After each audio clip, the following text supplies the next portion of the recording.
kami hormati Ustadz Adi Hidayat, ahlan wa sahlan bihudurikum. Alhamdulillahirabbil alamin.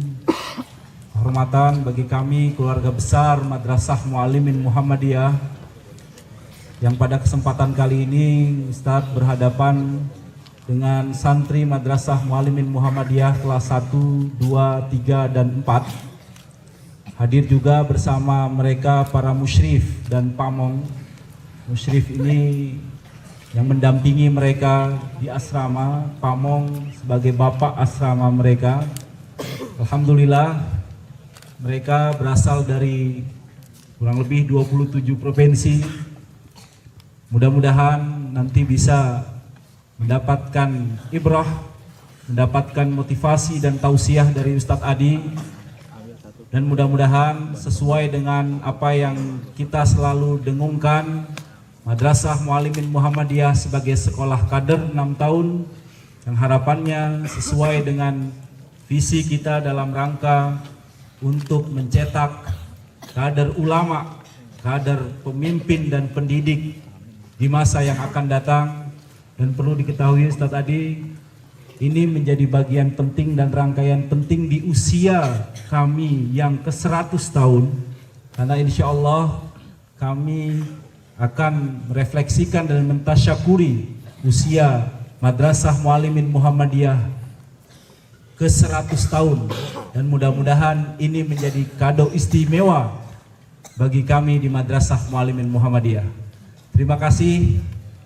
Billahi taufiq wal hidayah. Assalamualaikum warahmatullahi wabarakatuh. Waalaikumsalam warahmatullahi wabarakatuh. Waalaikumsalam warahmatullahi wabarakatuh. Alhamdulillahi wa kafa. Wassalatu wassalamu ala rasulillahil mustafa wa ala alihi wa sahbihi wa man wafa. Amma ba'd. Fa ya ibadallah, أوصي نفسي وإياكم بتقوى الله فقد فاز المتقون فلا تموتن إلا وأنتم مسلمون. فقال تعالى: يا أيها الذين آمنوا اتقوا الله حق تقاته ولا تموتن إلا وأنتم مسلمون. الصحابة الفضيلة، المدير المعهد معاذ بن الأستاذ علي أولياء ما شاء الله. هناك علي وهناك عدي، في اختلاف. أنا أتحدث بالعربية ولا بالأندونيسية؟ عربية. pakai bahasa Arab atau bahasa Indonesia? bahasa Arab. طيب. فمعكم شيخ علي وأنا عدي. في اختلاف بين علي وعدي. علي كان من أصحاب النبي صلى الله عليه وسلم الشباب. في أبو بكر الصديق رضي الله تعالى عنه، في عمر بن الخطاب رضي الله تعالى عنه، في عثمان بن عفان رضي الله تعالى عنه، ثم علي بن أبي طالب من أسماء الصحابة. أما عدي هذا من أجداد رسول الله صلى الله عليه وسلم 23. Di ini ada Ustadz Ali, ini Adi. Ada beda sedikit saja. Kalau Ali itu kalau dikaitkan dengan sejarah, di antara sahabat mulia Nabi SAW dari kalangan pemuda. Siapa nama lengkapnya? Ali bin Abi Thalib.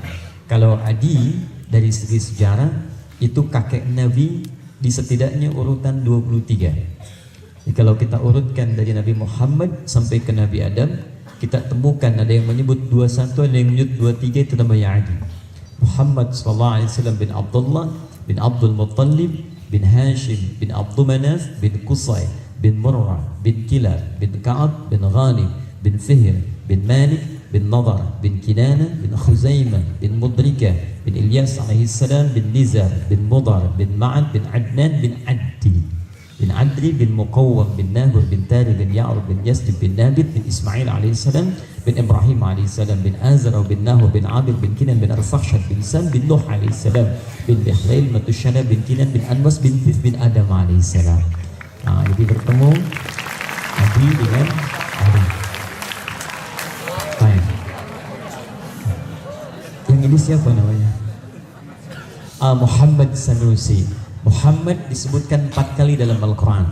Pertama Quran surah ketiga Ali Imran ayat 144, kedua Quran surah ke-33 ayat ke-21, ketiga Quran surah ke-47 ayat yang kedua, dan keempat Quran surah ke-48 ayat 29. Nabi disebutkan dengan nama Muhammad 4 kali dan disebutkan dengan nama Ahmad hanya sekali di Quran surah ke-61 ayat yang ke-6 atau As-Saff ayat yang ke-6.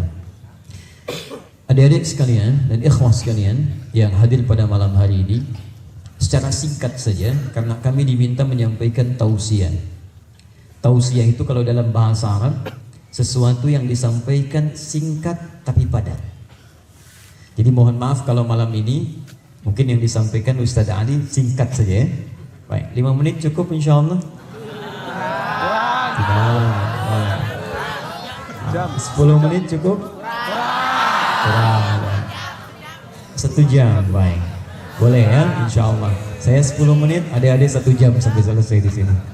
Baik. Sekarang kita mulai sebentar. Pelan-pelan karena waktu kita singkat dan cukup padat, kita punya 2 topik. 1 tausiah, kedua motivasi. Saya ingin bertanya dulu, siapa yang tahu artinya muallimin? Boleh angkat tangan. Kayaknya harus berdiri nih. Muallimin, siapa muallimin? Yang muallimin angkat tangan. Muallimin namanya? Bukan. Yang tahu arti muallimin siapa angkat tangan? Apa artinya? Orang berilmu. Ada lagi yang lain? Guru. Ada lagi yang lain? Pengajar. Pengajar. Ada lagi yang lain? Lihat sini baik-baik. Fokus ya. Perhatikan baik-baik. Ini ada guru, ada pengajar, ada pendidik. Semuanya jawaban yang bagus. Tapi kalau adik-adik ditanya dengan bahasa Arab, maka yang paling baik kembalikan ke asal katanya. Lihat kalau kita urutkan sebentar. Di sini belajar ilmu sharaf tidak? Belajar. Apa itu sharaf? Apa itu sharaf? Perubahan kata. Apa itu perubahan kata? Sharaf. Apa itu sharaf? Perubahan kata. Baik. Sekarang lihat, di antara turunan ilmu sharaf nanti ada istiqaq. Muallimin ya, jamak dari kata muallim. Muallim isim fa'il dari kata 'allama yu'allimu. Masdarnya disebut dengan ta'lim. Asal kata ta'lim dari kata al-ilm. Lihat baik-baik. Kalau diurutkan sampai dengan ke bawahnya, bersumber dari kata al-ilmu yang berarti pengetahuan yang diraih dan didapatkan. Fokus. Pengetahuan yang diraih dan didapatkan. Orang yang punya ilmu, punya pengetahuan, sudah diraih, didapatkan, disebut dengan alim namanya. Kalau pengetahuan itu sudah diraih, kemudian ingin disampaikan pada orang lain, diajarkan lagi, di-share lagi. Adik-adik di sini belajar tentang sejarah, ingin disampaikan pada orang lain. Adik-adik belajar di sini tentang bahasa, ingin disampaikan pada orang lain. Anda belajar tentang kepemimpinan, ingin disampaikan pada orang lain, maka berubah namanya dari alim jadi muallim namanya. Muallim, orang yang punya ilmu dan ilmunya diteruskan pada orang lain. Orang yang punya ilmu dan ilmunya diajarkan kembali pada orang lain. Jadi ada orang yang berilmu saja, tapi tidak punya kemampuan untuk menyampaikannya kembali. Tapi ada orang-orang yang dititipkan oleh Allah pengetahuan, hebatnya pengetahuan itu bisa disampaikan dan diajarkan kembali pada orang lain. Kalau yang diinginkan jadi pengajar yang banyak, punya ilmu, ilmunya banyak dan bisa diajarkan, dipraktekkan pada orang lain di lingkungan tempat dia tinggal, bentuknya banyak bukan cuma satu, maka dijamakkan namanya dari muallim jadi muallimin atau muallimun. Jadi saya sekarang sedang berhadapan dengan orang-orang yang insya Allah akan punya banyak ilmu, punya banyak pengetahuan, dan akan mengamalkan semua pengetahuan itu saat kembali ke tempatnya masing-masing. Tidak cukup dengan amin. Nah, kita harus lihat, karena kaidah menjadi muallimin dalam Al-Quran, ada beberapa hal yang harus kita pahami dengan baik. Nah, ini sekarang kita akan coba share beberapa bagian yang pernah disampaikan oleh para ulama kita. Nanti saya akan bagi rahasia malam ini, bagaimana caranya ulama kita cepat menangkap pengetahuan dan mudah mengajarkan pada orang lain, serta mudah dipahami dan diamalkan. Baik, hati-hati ya, karena nanti ada orang yang belajar, kata para ulama dibagi kepada 4 bagian. Ada yang cepat ingat dan lambat lupa. Yang kedua ada yang cepat ingat, cepat lupa. Ketiga, ada yang lambat ingat, lambat lupa. Yang keempat, ada yang lambat ingat, cepat lupa. Jadi mau ngapalin lambat sampai 3 hari. Begitu hafal, lupa.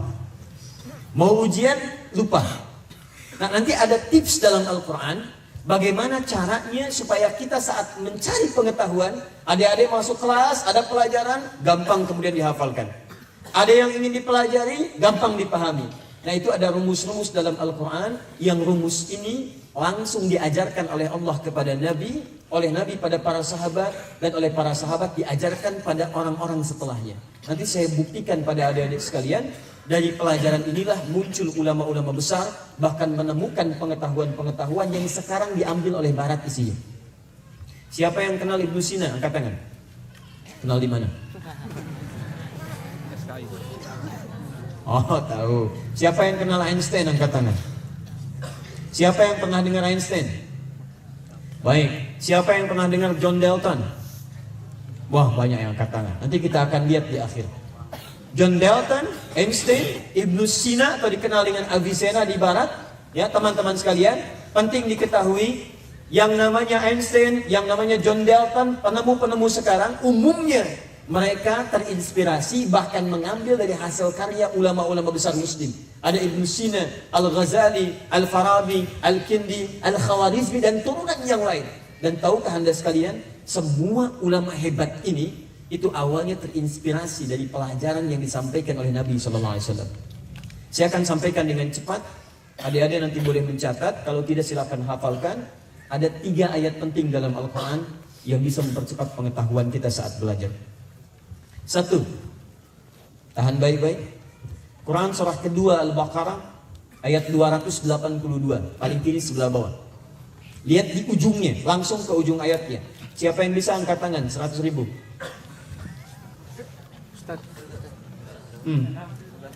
Oh, yang ini boleh? Maju dulu.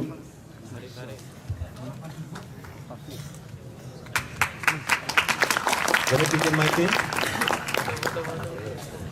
Quran surah kedua ayat 282, paling kiri sebelah bawah, ujung ayatnya saja. Wattaqullaha wa yu'allimukumullah. Wattaqullaha wa yu'allimukumullah. Teruskan. Wa huwa bikulli syai'in alim. Wa huwa bikulli syai'in alim. Hafal berapa juz Quran? Bagian-bagian. Bagian-bagian. Hafal berapa bagian? Sedikit. Sedikit. Hafal berapa dari yang sedikit? Juz 1 hafal? Iya. Juz 1 insyaallah hafal. Ayat 130? Yang hafal nomornya. Enggak hafal nomornya. Baik. Ayat ke-30? Qala rabbukum. Ah, itu hafal nomornya. Nanti kita kasih di akhir ya. Kalau masih ada kesempatan, saya berikan rumus cepat menghafal Quran dengan posisinya, dengan nomornya, dengan bagian-bagiannya insyaallah ya. Katakan. Sudah, nanti saya tepati janji saya di akhir ya. Baik, 1, lihat sini. Wattaqullaha wa yu'allimukumullah. Adik-adik, perhatikan baik-baik. Ilmu itu dibagi 2. Ilmu dibagi 2. Ada ilmu yang dicari, dipelajari, yang bisa diraih oleh setiap manusia. Jadi kalau adik-adik ingin pintar, setiap manusia punya potensi pintar. Ingat, tidak ada manusia bodoh. Yang ada guru yang kurang kreatif mengajar, atau murid yang malas untuk belajar. Setiap manusia ketika diciptakan oleh Allah, itu disebut oleh Quran, semua makhluk bernama manusia itu potensinya potensi menjadi makhluk yang pintar. Quran surah kedua Al-Baqarah ayat 31. Angkat tangan, 100.000. Di situ saja. Gak pakai.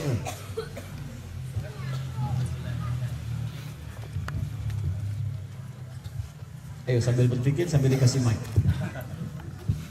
A'udzubillahi minasyaitonir rajim. Wa 'allama Adama al-asma'a kullaha. Baik, wa 'allama Adama al-asma'a kullaha. Perhatikan baik-baik.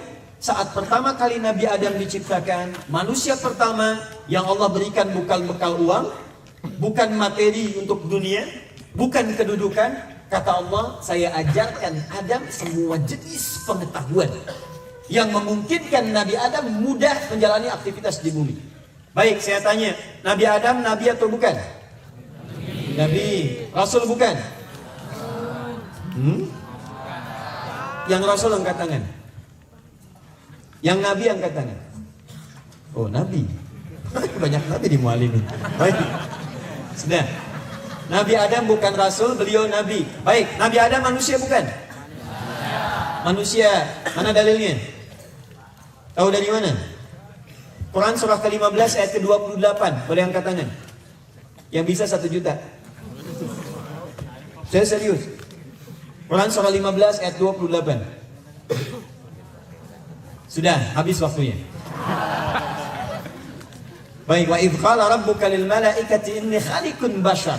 Ketika kami firmankan, Rabbu firmankan pada para malaikat, kami akan ciptakan makhluk baru. Namanya bashar. Secara singkat, bashar itu manusia. Tahan sini, lihat sini. Sudah ada penelitian bahkan dari Amerika. Tahan sebentar. Saya ulang sekali lagi. Ada manusia bukan? Nabi bukan? Sekarang kita manusia bukan? Nabi bukan? Perhatikan bedanya. Karena Adam adalah Nabi, Adam juga manusia.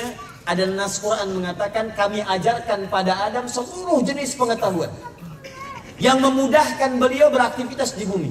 Ingat, Adam Nabi, Adam manusia. Berarti setiap Nabi dan juga setiap manusia diberikan oleh Allah potensi pengetahuan yang banyak supaya mudah beraktivitas di bumi. Hanya karena Adam itu Nabi alaihi salam, bedanya dengan manusia biasa, pengetahuannya langsung diajarkan oleh Allah bahkan tanpa perantara dari manusia manapun. Nabi Muhammad diajarkan langsung oleh Allah. Nabi Isa diajarkan langsung oleh Allah. Muhammad Nabi sallallahu alaihi wasallam. Isa Nabi, Musa Nabi, langsung diajarkan. Tapi ingat, Muhammad manusia, Isa manusia, Musa manusia, alaihi wassalam jami'an, dan kita manusia. Karena kita manusia, tapi kita bukan Nabi, maka pengetahuannya oleh Allah ditanamkan dalam bentuk potensi. Jadi adik-adik sekalian, ingat baik-baik ya.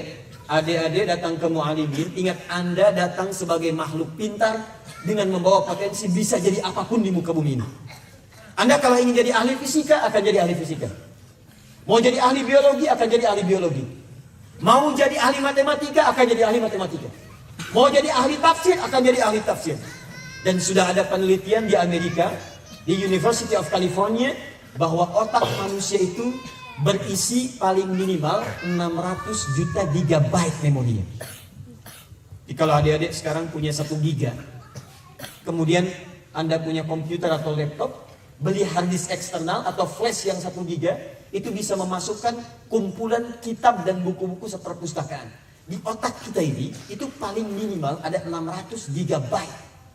600 juta gigabyte. Kebayang nggak? 1 giga itu bisa memuat kumpulan buku-buku yang ada di perpustakaan. Di otak kita ini ada 600 juta gigabyte. Berapa banyak yang bisa kita kumpulkan dalam diri kita ini? Nah, ada orang yang mengeluarkan potensi itu, kemudian turun ayat. Apa ayat pertamanya? Kata Allah, Quran surah ke-96 ayat yang pertama. Angkat tangan. Apa ayatnya? Mualimin. Ayat pertama turun, apa bunyinya? Iqra bismi rabbikal ladzi khalaq. Fokus, lihat sini. Lihat, saya akan agak cepat. Kalau Anda mau pintar, Anda mau keluarkan potensi dengan baik, kata Allah, Iqra.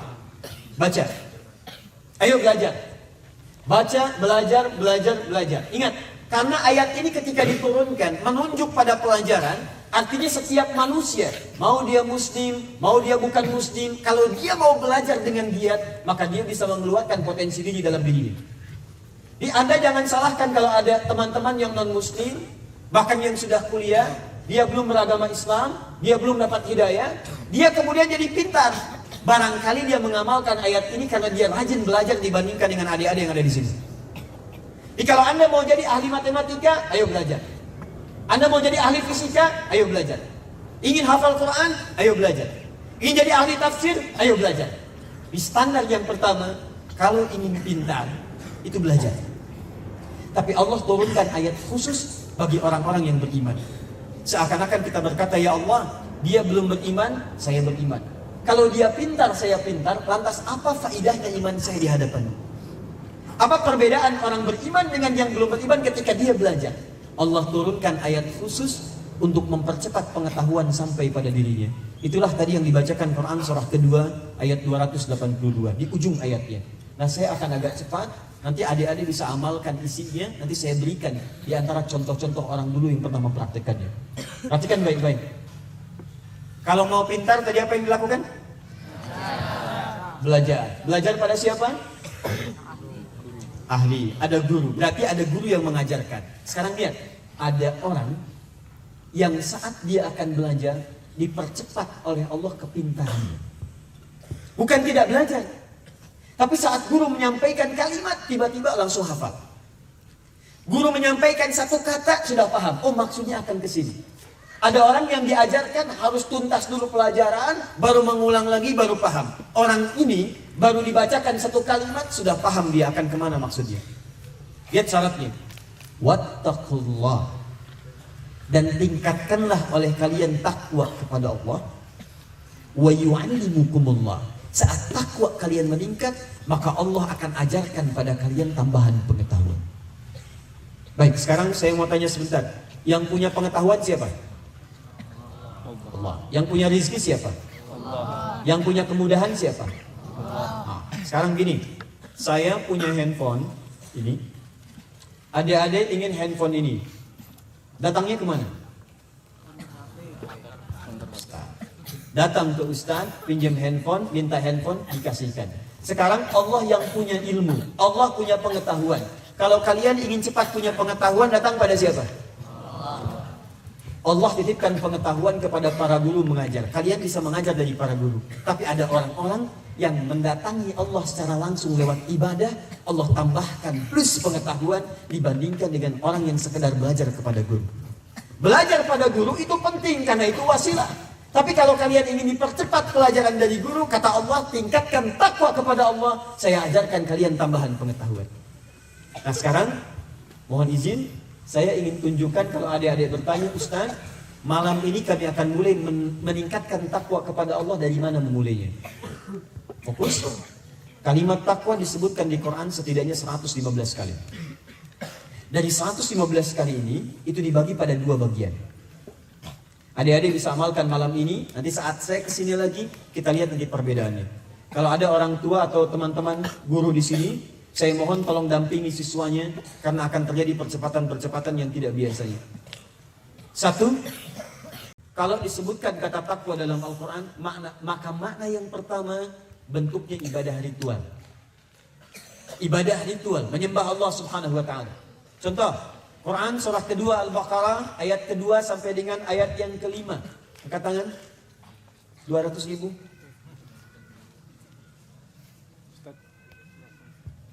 Sebelah kiri. Sudah belum tadi? Belum? Boleh bangun. Ayat 2.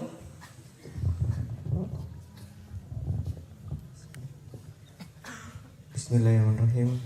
Dzalikal kitabul la raiba fihi hudal lil muttaqin. Ayat 3. Alladzina yu'minuna bil ghaibi wa yuqimunas shalah wa mimma razaqnahum yunfiqun. Ayat 4.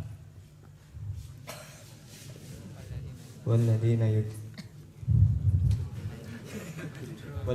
kemana? Walladzina yu'minuna bima unzila ilaika wa ma unzila min qablik wa bil akhirati hum yuqinun. Baik, tahan sebentar. Yuk, saya mulai agak cepat sedikit ya. Nanti di akhir saya ajarkan untuk mempercepat hafalan. Lihat sini. 1, kalau kalian ingin dipercepat pengetahuan oleh Allah, ingin cepat pintar, cepat paham, maka kata Al-Quran, lihat baik-baik. Tingkatkan takwa. Anda bertanya bagaimana cara meningkatkan takwa. Kata Al-Quran, dzalikal kitabul la raiba fihi hudal lil muttaqin. Isi Quran jangan diragukan, isinya akan memberi petunjuk pada orang takwa. Siapa orang takwa di sini? Lihat amalannya ayat 3. Alladzina yu'minuna bil ghaib wa yuqimunas shalah. Orang takwa itu orang yang sudah yakin pada Allah yang gaib, kemudian dia buktikan imannya dengan banyak menunaikan salat. Ayo, tahan sebentar. Adik-adik, kalimat salat di sini tulisannya seperti apa? Salat. Baik, kalian menghafal Quran nggak? Hafal Quran.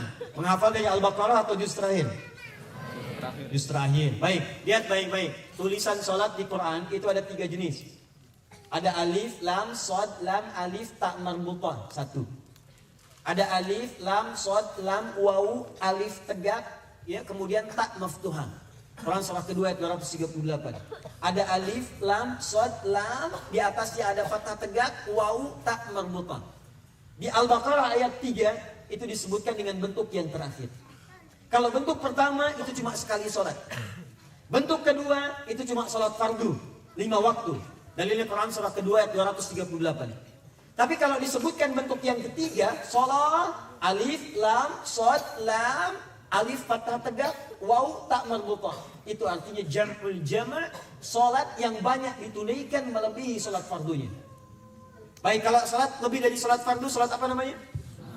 Salat sunnah. Ada berapa jenis salat sunnah? Banyak, itu paling gampang. Ya. Lihat sini. Tolong jaga, saya agak cepat ya karena malam ini waktunya singkat. Tolong jaga, kalau kalian ingin ditingkatkan pengetahuan oleh Allah, kata Allah tingkatkan takwa, cara pertamanya tingkatkan salat. Ayo tingkatkan sholat. Orang biasa sholat 5 waktu. Adik-adik pengen pintar 5 waktu juga. Apa bedanya Anda dengan yang belum pintar?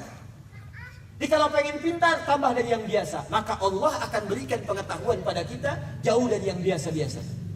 Baik, jaga 40 waktu sholat, 40 rakaat. Saya ulang, jaga 40 rakaat waktu sholat. Sholat fardu ada berapa? 17 rakaat. Baik, tambah sholat malam 11. Jadi berapa? 28. Tambah salat rawatib 12.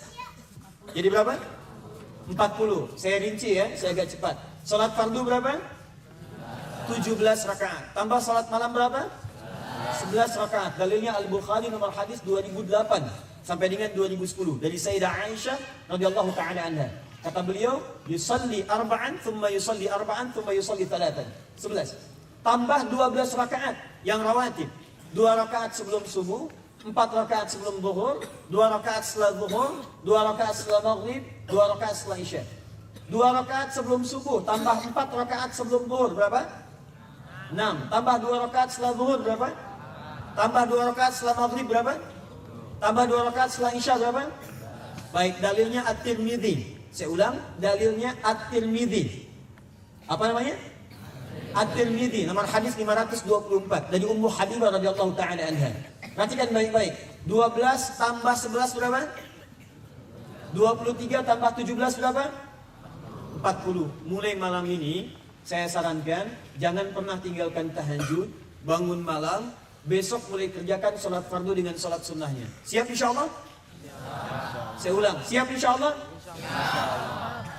Orang yang pernah mengerjakan ini, salah satunya ulama besar, ahli Al-Quran, hafal Quran dalam usia yang sangat dini, 7 tahun sudah hafal Quran, hafal banyak hadis, dan belajar kedokteran otodidak. Setelah beliau meningkatkan ibadah pertamanya yaitu sholat, terjadi hal yang sangat luar biasa. Ulama ini dikenal dengan Ibnu Sina, di barat dikenal dengan Avicenna. Adik-adik, di antara rahasia kepintaran Ibnu Sina, salah satunya beliau menjaga kuantitas atau jumlah sholatnya yang tidak kurang dari jumlah yang tadi saya sebutkan. Itu Ibnu Sina kalau lupa, itu bukan buka buku, apalagi cari Google. Ibnu Sina kalau lupa datang ke masjid, sholat 2 rakaat tahiyatul masjid, begitu selesai sholat, beliau bisa ingat apa yang dilupakan. Ibnu Sina salah satu ulama yang senantiasa menjaga sholat. Baik, karya paling hebat dari Ibnu Sina itu ditemukan oleh beliau salah satunya ketika membaca Al-Quran. Perhatikan baik-baik. Quran surah ke-32 ayat yang ke-5. Boleh angkat tangan? 1 juta.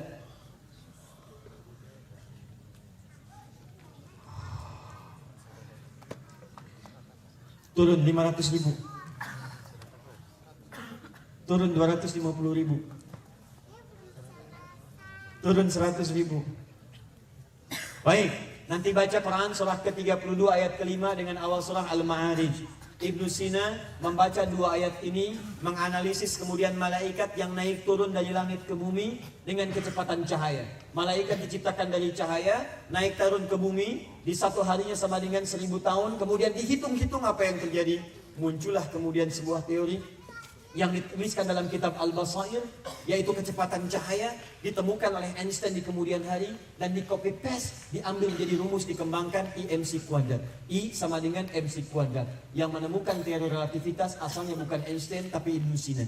Diambil kemudian teorinya, dikembangkan jadi rumusan, setelah itu dituliskan dalam bentuk IMC kuadrat. Yang menemukan Ibnu Sina setelah beliau sholat, kemudian membaca Al-Quran dan menganalisis Quran surah Al-Ma'arij dan Quran surah ke-32 ayat yang kelima.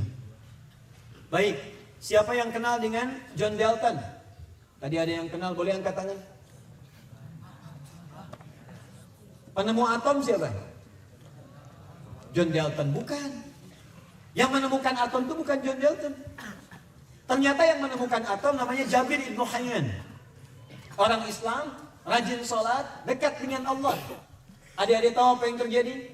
Maaf, saat beliau sholat, mendekat kepada Allah, senang baca Quran, tiba-tiba baca Quran surah ke-57. Apa nama suratnya? Al-Hadid. Sampai ke ayat ke-25, wa anzalnal hadid, sampai ke ayat 26. Ketika disaksikan kemudian bacaan itu, beliau melihat Allah turunkan besi. Diambillah kemudian besi, dibawa ke rumahnya, dibuat di laboratorium kecilnya. Ketika dianalisis oleh beliau, beliau menemukan ada unsur-unsur terkecil dari partikel-partikel besi. Maka ditemukanlah kemudian atom, diberi nama langsung dengan nomornya. Nomor atom 26. Di 26 ini ada 4 isotop. Isotop yang menjaga kestabilan atom itu ada 4. Nomor 55, nomor 56, nomor 57, nomor 58. Nomor atom 57 itu yang paling stabil. Isotop nomor 57 menjaga kestabilan atom besi nomor 26. Sampai sekarang nomor atom besi di kimia itu 26, isotopnya 57. Surah ke-57 ayat 25 sampai dengan 27.